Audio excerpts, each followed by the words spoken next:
कि आज के एपिसोड में हम देखेंगे जहाँ डोरबेल बजती है, सक्षम दरवाज़ा खोलता है। सक्षम और मिथिला बात देखते हैं कि दरवाजे पर हितेन है। हितेन सक्षम को जय जय श्री कृष्ण जीजाजी कहता है तो सक्षम कहता है डोंट कॉल मी जीजाजी। मिथिला सक्षम से कहती है कि हितेन कुमार अब इस घर के दामाद हैं, उन्हें अंदर बुलाइए। मिथिला जी हितेन कुमार को अंदर बुलाती है। हितेन मिथिला जी से कहता है कि मैं सुबह सुबह जलाराम बापा के मंदिर गया था, वहीं से प्रसाद लेकर आया हूँ, तो अपने लिए और आपके लिए भी लाया हूँ, आप इस प्रसाद को ग्रहण कर लीजिए। सभी डाइनिंग टेबल पर बैठे आशीष सोचती है कि हितेन भाई सही समय पर आए और मैं बच गई। मिथिला जी हितेन कुमार से कहती है कि आप भी हमारे साथ नाश्ता कर लीजिए। हितेन नाश्ता करने बैठता है। सभी बड़े चाव से नाश्ता करते हैं। चिराग कहता है कि यह नाश्ता करके मुझे किसी की याद आई। बा कहती है कि सक्षम ने कभी गोपिका के नाश्ते की तारीफ नहीं की, लेकिन उसका नाश्ता बड़े चाव से खा रहा है। मिथिला जी भी जब नाश्ता करते हैं, मिथिला जी को गोपिका की याद आती है और उनकी आंखों में आंसू आ जाते हैं।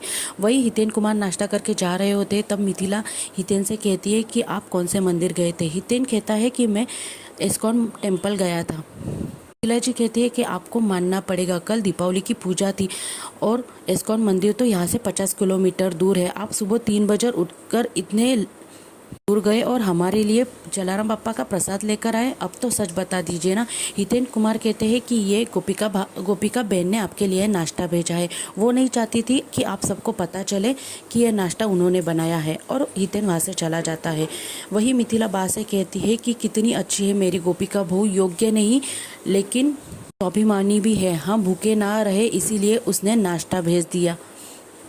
वो जानती है कि औरत का आत्मसम्मान क्या होता है, इसीलिए वो खुद नाश्ता लेकर नहीं आई।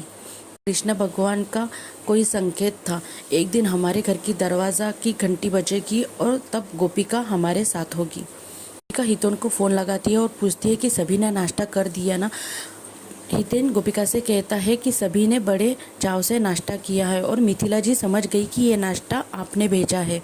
गोपिका से कहता है कि मिथिला जी बहुत खुश थी कि आपने उनके लिए नाश्ता भेजा है। वही मामी जी गोपिका को रसोड़े में बुलाती है। रसोड़े में खाली डिब्बे पड़े होते हैं। गोपिका कहती है क्या हुआ मामी जी। मामी जी कहती है ये देख रही हो, कोई चोर आया और सारा राशन चुरा के लेके गया, एक दाना भी नहीं छोड़ा। गोपिका कहती थी कि मैं आपके पास आने वाली थी और आपको बताना चाहती थी कि राशन खत्म हुआ है। गोपिका कहती है मैंने मोदी भवन में नाश्ता बनाकर भेज दिया। मामी जी कहती है उनके पास तो पहले से ही सब कुछ है, अब हमारे हिस्से का भी लेके जाएंगे क्या। तभी तेजल रसोड़े में आ जाती है। मामी जी बात पलट देती है। मामी जी गोपिका से कहती है अच्छा किया तूने नाश्ता बनाकर भेज दिया, दोनों का परिवार एक ही परिवार हुआ ना, और एक दूसरे की जिम्मेदारी तो हमारे ही हिस्से हुई ना।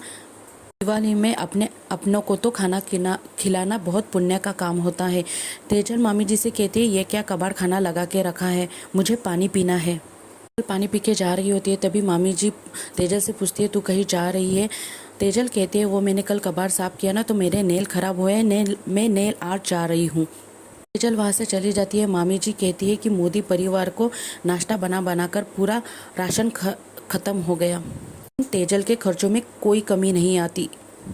जो गोपिका से कहती है कि पूरा राशन तो अपने रिश्तेदारों के खाने में ही लगा दिया, अब महीना भर हम खाएंगे क्या। तभी गोपिका कहती है कि मैंने थोड़े पैसे जोड़ दिए हैं, इस हफ्ते का राशन आ जाएगा, और मामी जी खुश हो जाती है।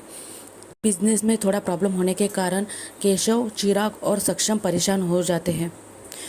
क्लाइंट को डिज़ाइन चाहिए होती है, उसी वजह से पूरा परिवार परेशान होता है। वही मिथिला जी बा से कहती है कि घर की लक्ष्मी घर से चली गई तो बिजनेस में बरकत कैसे होगी। मिथिला जी बा से कहती है कि व्यापार में इतनी सारी कठिनाइयाँ अब तक नहीं आई थी। कहती है ग्राहक तो ग्राहक होती है, उनकी डिमांड तो हमें पूरी करनी चाहिए ना। सक्षम ऑफिस के लिए निकलता है। गोपिका भी राशन खरीदने के लिए मार्केट चली आती है, लेकिन दुकानदार के पास छुट्टे न होने के कारण दुकानदार उसे कहता है कि आप छुट्टे पैसे लेकर आइए।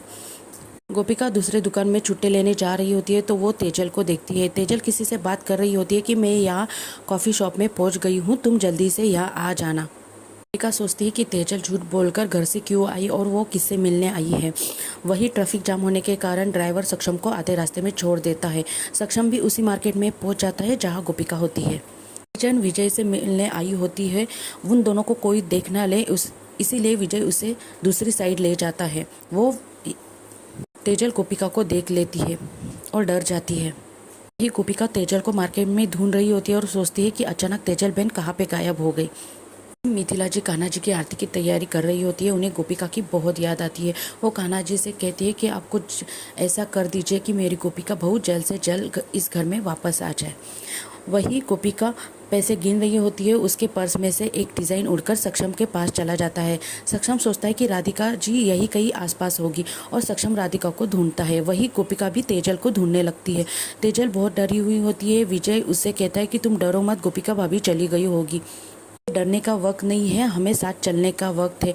जितना तुमने मुझे मिस नहीं किया है उतना मैंने तुम्हें मिस किया है। का सोचती है कि तेजल बहन कहाँ गई थी और वो झूठ बोलकर किससे मिलने आई थी। तभी सक्षम राधिका को फ़ोन लगाता है। गोपिका सक्षम जी का फ़ोन देख लेती है और आज का एपिसोड यहीं तक। एपिसोड में हम देखेंगे जहाँ एक लड़की सक्षम के गले लगती है। गोपिका ये देख लेती है और गोपिका का मंगलसूत्र टूट जाता है। और आज का एपिसोड यहीं पे समाप्त होता है। धन्यवाद।